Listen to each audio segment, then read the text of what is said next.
নমস্কার, দ্য ওয়ালে আপনাদের স্বাগত। আজকের বিষয় শেখ হাসিনাকে ফেরানো নিয়ে ভারত কি নতুন কোনো কথা বলছে?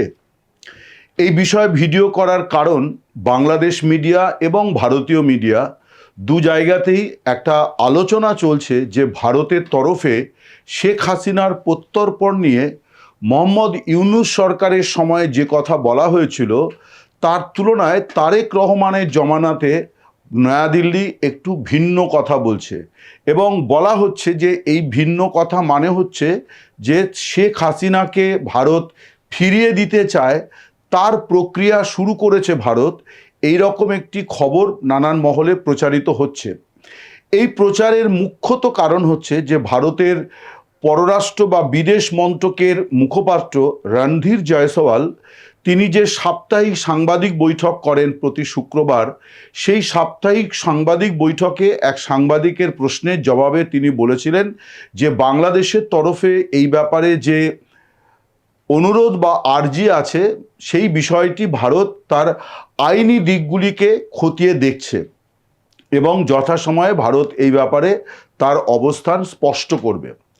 এখন এই যে কথাটি তিনি বলেছেন এইটার পরেই বাংলাদেশ মিডিয়ায় মূলত জল্পনাটি শুরু হয় এবং ভারতীয় মিডিয়ারও একাংশ তারা এই জল্পনায় সামিল হয়েছে এবং তারা বলার চেষ্টা করছে যে ভারত নতুন কথা বলেছে, অর্থাৎ এই যে খতিয়ে দেখা হচ্ছে এই বিষয়গুলো একেবারে, এবং এমনকি কোনো কোনো সাংবাদিক এমন কথাও বলছেন যে রণধীর জয়সওয়াল এই প্রশ্নে মোহাম্মদ ইউনূসের জমানায় যেভাবে, অর্থাৎ তার শারীরিক ভাষা বা বডি ল্যাঙ্গুয়েজ যেমন ছিল সেই তুলনায় তারেক রহমানের জমানায় এসে তিনি যখন এই প্রশ্নের জবাব দিচ্ছেন তখন তার শারীরিক ভাষা বা বডি ল্যাঙ্গুয়েজ ছিল অন্যরকম। এই অন্যরকম মানে ইতিবাচক, অর্থাৎ ভারত একেবারে সিরিয়াসলি খতিয়ে দেখে বার করার চেষ্টা করছে সূত্র যে কিভাবে শেখ হাসিনাকে বাংলাদেশের হাতে প্রত্যর্পণ করা যায়, এই রকম একটি ধারণা দেওয়া হয়েছে। এবং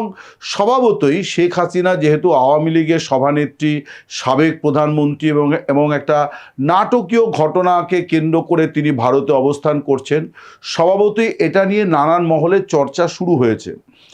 আমি এর আগে একাধিক ভিডিওতে ভারত সরকারের অবস্থান শেখ হাসিনাকে নিয়ে আমি আপনাদের সামনে পেশ করেছি। আমি এবারের বিষয়টা নিয়েও নানানভাবে খোঁজ খবর করছিলাম যে সত্যি ভারতের তরফে কোনো ধরনের মানে অবস্থানগত কোনো পরিবর্তন হয়েছে কিনা।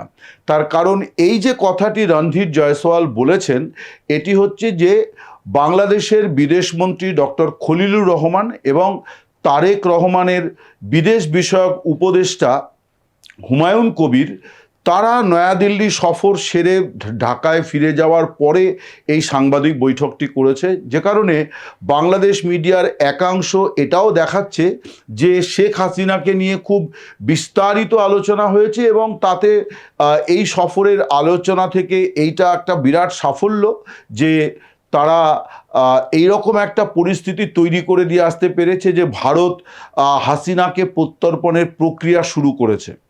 তো এই যে ধারণাগুলি, এগুলি নিয়ে যারা যা বলেছেন প্রত্যেকে তার নিজের অবস্থান থেকে বলছেন। আমি যা বলছি সেটাই শেষ কথা বা সত্যি কথা এমন দাবিও আমি করছি না। আমি এই যে কথাগুলি আলোচনা হচ্ছিল তার পরিপ্রেক্ষিতে আমি সামান্য রিসার্চ আমি করেছি, তাতে আমি যেটা দেখতে পাচ্ছিলাম সেটি হচ্ছে যে রণধীর জয়সওয়াল কোনো নতুন কথা বলেননি।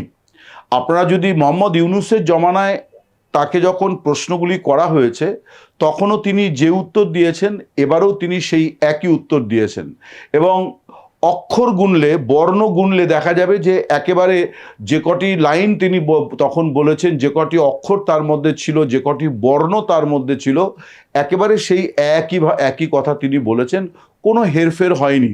এবং একজন আমলা অর্থাৎ একজন সরকারি আধিকারিক তিনি যখন এই ধরনের প্রশ্ন মোকাবিলা করেন প্রকাশ্য সাংবাদিক বৈঠকে তখন তাকে যা বলতে হয় তিনি তাই বলেছেন। এটা তো ঘটনা যে প্রকাশ্যে একথাই বলতে হবে যে বাংলাদেশের আইনের প্রতি আমরা শ্রদ্ধাশীল। এটা তো কখনো বলা যায় না যে না বাংলাদেশ পাঠিয়েছে আমরা ওগুলোকে কোনো গুরুত্ব দিচ্ছি না। একথা একজন আমলা কখনো বলেন না। একথা বললে হয়তো রাজনৈতিক নেতৃত্ব, মন্ত্রীরা বলতে পারেন।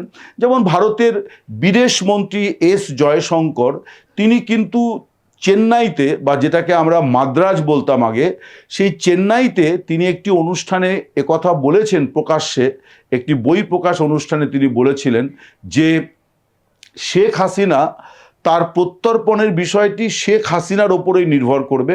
অর্থাৎ তিনি যদি ফেরত যেতে চান দেশে, তাহলেই তিনি যাবেন। ভারত সরকার কখনো তাকে বলবে না যে আপনি চলে যান। এটা শেখ হাসিনার হাতেই।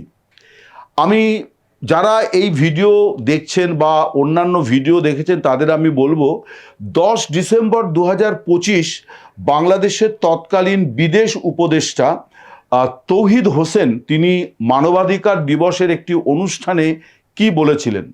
তিনি বলেছিলেন যে এই প্রত্যর্পণের বিষয়টি এমনই যে এখানে বাংলাদেশের তরফে বিরাট কিছু করার সুযোগ নেই শেখ হাসিনাকে ফিরিয়ে আনার। এটা ভারতের বিবেচনার উপর নির্ভর করে। তাহলে এখন যখন রণধীর জয়সওয়াল বলেছে যে আমরা আইন কানুন খতিয়ে দেখছি, তখন এই রকম ধারণা জোরদার করার চেষ্টা হচ্ছে যে খুব জোরালোভাবেই ভারত বোধহয় শেখ হাসিনাকে প্রত্যর্পণের ব্যাপারে আগ্রহী হয়ে উঠেছে। আমি বলি যে কি কি কারণে বিষয়টি মোটেই সহজ নয়, বরং অনেক অনেক কঠিন। একটি তো হচ্ছে রাজনৈতিক কারণ। রাজনৈতিক কারণটা এইটা যে শেখ হাসিনা তার যে 16 বছরের শাসন, বা তার আগে 5 বছর 1996 থেকে 2001-এর শুরু পর্যন্ত এই যে জমানাটা, অর্থাৎ তার সময়ে বাংলাদেশ সরকারের সঙ্গে ভারতের যে সম্পর্ক এবং তাতে দুদেশ যেভাবে উপকৃত হয়েছে তার অনেক দিক আছে। এই যে গঙ্গা চুক্তি পুনর্নবীকরণ হবে, এটাও কিন্তু শেখ হাসিনার একটা বড় কৃতিত্ব ছিল যে 30 বছর আগে তিনি যখন প্রধানমন্ত্রী ছিলেন তখন তিনি ভারতের তৎকালীন প্রধানমন্ত্রী এবং পশ্চিমবঙ্গের তৎকালীন মুখ্যমন্ত্রী জ্যোতি বসু এবং প্রধানমন্ত্রী এইচ.ডি. দেবগৌড়া, এদের সঙ্গে না মানে লাগাতার ডায়ালগ করে গঙ্গা চুক্তি সম্পন্ন করেছিলেন এবং গঙ্গার জল বাংলাদেশ পাচ্ছে। এই চুক্তি নবীকরণ হবে। এখন জমানা বদলেছে, নতুন নেতৃত্ব, তারা এই বিষয়টি দেখবে।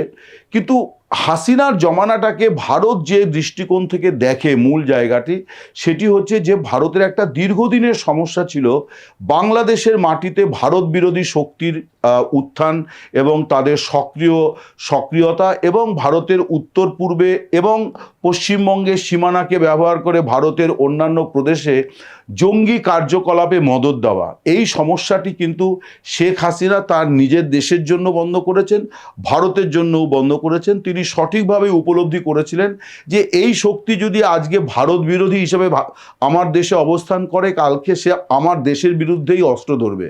ফলে তিনি খুব বাস্তববাদী সিদ্ধান্ত, এবং একই সঙ্গে সেটি খুব সাহসী সিদ্ধান্ত আমি বলবো, যে আজকের পৃথিবীতে জঙ্গিপনা, সন্ত্রাসবাদ যে জায়গায় গিয়েছে, অনেক বড় রাষ্ট্রনায়কও কিন্তু তাদেরকে নিয়ে খুব একটা লড়াই সংগ্রামে যায় না, বা তাদের সঙ্গে খুব বেশি সংঘাতে যাওয়ার চেষ্টা করে না। এর অসংখ্য দৃষ্টান্ত আছে। হাসিনা কিন্তু সেই কাজটি করেননি। তিনি এদেরকে কঠোরভাবে দমন করেছিলেন। দমন করতে গিয়ে কিছু মানবতা বিরোধী, আইন বিরোধী কাজকর্ম করেছে তার প্রশাসন, এ নিয়েও কোনো সন্দেহ নেই। সেই অপরাধগুলির জন্যে তার যে রাজনৈতিক ক্ষতি সেগুলো তিনি ভোগ করছেন। কিন্তু একথাও ঠিক যে দেশে বিচ্ছিন্নতাবাদী আন্দোলন, জঙ্গি নাশকতা, উগ্র মৌলবাদ, এসবের সঙ্গে তিনি কিন্তু তার প্রশাসনকে পুরোপুরি মোকাবিলায় নামিয়েছিলেন। এর দ্বারা ভারতের যে উপকারটি হয়েছে, ভারত সরকারের পক্ষে রাতারাতি এটা ভুলে যাওয়ার কিন্তু কোনো অবকাশ নেই, কোনো সুযোগ নেই। কারণ তাহলে ভারতের বিশ্বাসযোগ্যতা নিয়ে গোটা বিশ্বে প্রশ্ন উঠবে যে সন্ত্রাসবাদের দমনের একজন কারিগর, তাকে ভারত ঝুঁকির মুখে ফেলে দিয়েছে। এ কাজটি ভারত সরকারের পক্ষে রাজনৈতিক এবং কূটনৈতিকভাবে করা অত্যন্ত ঝুঁকিপূর্ণ। আমার অন্তত মনে হয় না যে ভারত সরকার এই ধরনের কোনো পদক্ষেপ করবে। এবারে আসি যে আইনি প্রশ্ন। আইনি প্রশ্ন যেটা, সেখানে প্রথম প্রশ্ন হচ্ছে যে শেখ হাসিনা তিনি পলাতক আসামি কিনা। বাংলাদেশে তার সাজা হয়েছে, মৃত্যুদণ্ড হয়েছে, কিন্তু তিনি যে ভারতে অবস্থান করছেন এটা তাকে পলাতক আসামি বলা যায় কিনা। প্রত্যর্পণের বিষয়টি কিন্তু আসে পলাতক আসামির ক্ষেত্রে। তাকে বাংলাদেশ বিমান বাহিনীর বিমান নয়াদিল্লিতে পৌঁছে দিয়ে গিয়েছে এবং এখনো পর্যন্ত কোথাও কেউ এই কথা বলেনি যে শেখ হাসিনা প্রধানমন্ত্রী হিসেবে বাংলাদেশ বিমান বাহিনীকে নির্দেশ দিয়েছিলেন যে আমাকে একটি বিমানে করে নয়াদিল্লিতে পৌঁছে দাও। এরকম কোনো নির্দেশিকাও নেই। বরং তিনি যেটা সরকারিভাবে একাধিকবার তিনি বলছেন যে ভারতেই তাকে যে নিয়ে আসা হচ্ছে এমন বিষয়টি তার কাছে অনেক পরে স্পষ্ট হয়। তিনি ভেবেছিলেন যে তার ইচ্ছা অনুযায়ী তাকে গোপালগঞ্জে, অর্থাৎ তাদের যে পৈতৃক ভিটে এবং তার বাবার সমাধি, সেইখানে তাকে নিয়ে যাওয়া হচ্ছে।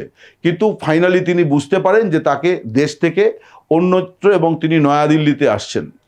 এখন শেখ হাসিনার এই কথাবার্তা নিয়ে কেউ প্রশ্ন তুলতে পারেন, কিন্তু এটা নিয়ে প্রশ্ন তোলার কোনো অবকাশ নেই যে তিনি পালিয়ে এসছেন, কারণ পালিয়ে আসলে পরে বিমান বাহিনীর বিমান তাকে এখানে দিয়ে যেত না। ফলে তিনি যে পালিয়ে আসেননি এইটা প্রথম প্রশ্ন। দ্বিতীয় প্রশ্ন, আইনি প্রশ্ন, আরও একটি খুব জোরালো প্রশ্ন হচ্ছে যে ভারতের একটি, যেমন বাংলাদেশের সঙ্গে প্রত্যর্পণ চুক্তি আছে, সব দেশই কিন্তু এই চুক্তিগুলি করার সময় তার নিজের দেশের একটা আইন থাকতে হয়। তার কারণ কোনো সরকারের হাতে এরকম অবাধ ক্ষমতা থাকে না যে দেশে কোনো আইন নেই অথচ সেই রকম একটা বিষয়ে সে আরেকটি দেশের সঙ্গে চুক্তি করবে। ভারতের কিন্তু একটি প্রত্যর্পণজনিত আইন আছে, 1962 সালের একটি আইন আছে, এক্সট্রাডিশন অ্যাক্ট 1962। সেখানে খুব স্পষ্ট করে বলা আছে যে বিদেশের কেউ যদি এসে ভারতে আশ্রয় নেয়, তিনি যদি অপরাধী হন, তাহলে তাকে ফেরানোর পদ্ধতিটা কি হবে। তার কারণ সব দেশের সঙ্গে ভারতের তো প্রত্যর্পণ চুক্তি নেই, আর চুক্তি না থাকলেই ভারত ফেরাবে না এমনটিও নয়। যার সঙ্গে চুক্তি নেই তাকে ওই আইন মোতাবেক কিন্তু ভারত ফেরানোর চেষ্টা করবে, কারণ সবার জন্য সে তার দরজা খুলে রাখেনি। শেখ হাসিনার জন্য দরজা খুলেছে মানে এই নয় যে সকলের জন্য সে দরজা খুলেছে। ফলে দরজা ঠেলে যারা ঢুকে পড়বে, যারা মানে যাদেরকে ভারত স্বাগত জানায়নি বা থাকার অনুমতি দেয় না, তাদেরকে কিন্তু ওই আইন মেনে প্রত্যর্পণ করা হয়। সেখানে কতগুলি কথা বলা আছে যে অপরাধ ক্ষেত্রে রাজনৈতিক মানে অপরাধ যেগুলোকে বলা হয় বা রাজনৈতিক আসামি যাকে বলা হবে, তাদের ক্ষেত্রে প্রত্যর্পণের প্রশ্নটি সম্পূর্ণ ভিন্ন দৃষ্টিকোণ থেকে দেখা হবে। এবং শুধু তাই নয়, যে অভিযোগগুলি করা হবে সেই অভিযোগগুলি কিন্তু ভারতীয় আইনেও খতিয়ে দেখার সুযোগ আছে, তার জন্য একজন বিচারককে দায়িত্ব দেওয়ার সুযোগ আছে। এই সব কিছু পড়ে একটা লম্বা প্রসিডিওর শেষে আবার বিচারক গোটা বিষয়টি ভারত সরকারের বিবেচনার জন্যই কিন্তু পাঠিয়ে দেবেন।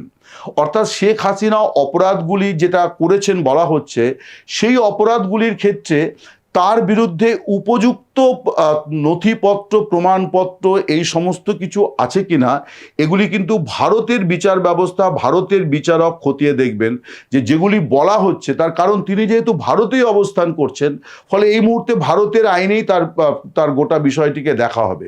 ফলে বিচারক সেই বিষয়গুলি দেখবেন এবং শেষ পর্যন্ত তিনি তার সুপারিশ বা বক্তব্য ভারত সরকারের ওপর ছেড়ে দেবেন, এবং ভারত সরকার সেই বক্তব্যগুলি গ্রহণ না করলেও সেটাকে আদালত অবমাননা বলে গ্রহণ করা হবে না।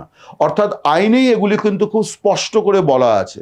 এবং যে ধরনের অভিযোগগুলি করা হচ্ছে, বিশেষ করে সাধারণ খুন, রাহাজানি এসব নয়, যেখানে মানবতা বিরোধী অপরাধের কথা বলা হচ্ছে, এই ধরনের অপরাধ মানে হচ্ছে যে অভিযুক্ত নিজে হাতে কাউকে খুন করেনি কিন্তু খুনের ব্যবস্থা করেছে, গণহত্যায় মদদ দিয়েছে, যে অভিযোগগুলি শেখ হাসিনার বিরুদ্ধে করা হয়েছে, বা গণহত্যা যখন হচ্ছিল তিনি সেগুলো আটকানোর ব্যবস্থা করেননি, প্রধানমন্ত্রী হিসেবে সক্রিয় পদক্ষেপ করেননি। এই ধরনের অভিযোগের তদন্তের জন্যে যে তথ্য প্রমাণগুলি, এক্সট্রাডিশন যে আইন ভারতের, তাতে কিন্তু বলা আছে যে সেখানে আরও অনেক জোরালো মানে নথিপত্র থাকতে হবে, তবেই এই অভিযোগগুলি গ্রাহ্য হবে। ফলে এই যে আলোচনাগুলি চলছে, আলোচনাগুলি যারা করছেন তারা নিজের দায়িত্বে করছেন।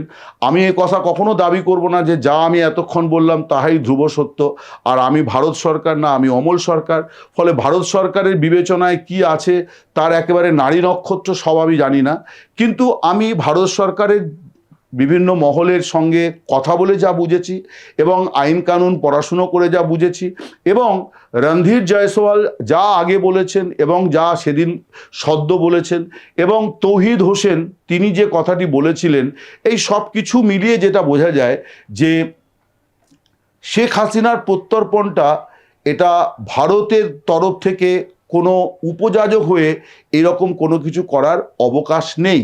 এবং এখানে ভারতের আরও একটি চিন্তার বিষয় আছে যে তারেক রহমানের সরকার, তারা নির্বাচিত সরকার, ফলে তার সঙ্গেই ভারতের এখন কূটনৈতিক সম্পর্ক বা প্রতিবেশীমূলক যে সম্পর্ক সেইটা জোরদার করার নানা ধরনের প্রয়াস নয়াদিল্লির তরফে হচ্ছে।